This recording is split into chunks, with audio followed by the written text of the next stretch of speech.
With college football week 3 and going into week 4, let's see who has the best chances to make it to the conference championship game in the SEC. And I think the SEC has most parity this year. And for most likely, we have Georgia, Texas A&M, OU, and Tennessee. And I think Georgia's pretty self-explanatory. The Dogs' offense did look a lot better than I thought it would, and their defense didn't look bad at all. It's a Georgia defense.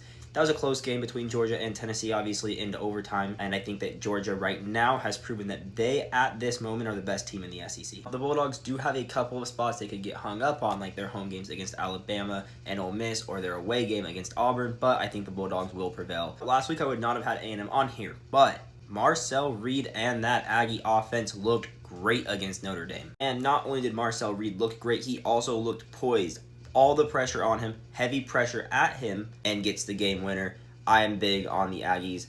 Oklahoma is another surprise school for me, but John Mateer and the Sooner offense has also looked very good, and what really did it for me was that win against Michigan. However, the Sooners do have a very, very tough end to their schedule, hosting Ole Miss, and then traveling to Neyland Stadium to play Tennessee, and then Bryant-Denny Stadium to play Alabama, before finishing off with Mizzou.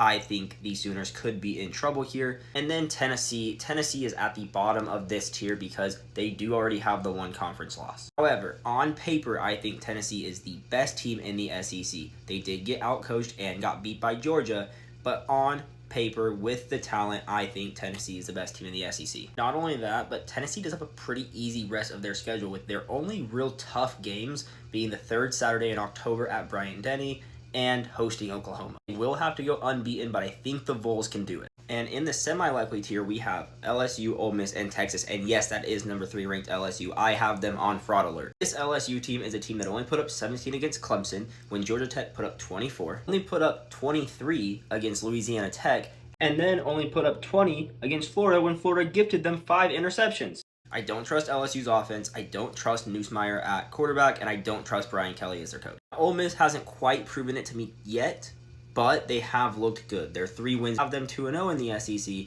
They do have a very easy schedule going forward, with really their only hard games being hosting LSU and in Georgia. Now, this Texas team is not it right now. However, if Arch can figure it out, and looked like Arch did last year, I could see Texas go into the championship game. I could see it if Arch gets back. Now, Vanderbilt did have a big win against South Carolina. However, I do think that Vanderbilt is like a 4th or 5th best team. A lot of things will have to fall right for the Commodores' way for them to get into the championship game. And really the same thing for both Arkansas and Mississippi State. I think they are good, not great football teams. Now, this will be updated weekly, and teams will be able to move up or move down. And as always, like and follow if you want to see more breakdowns like this and just more college football talk in general.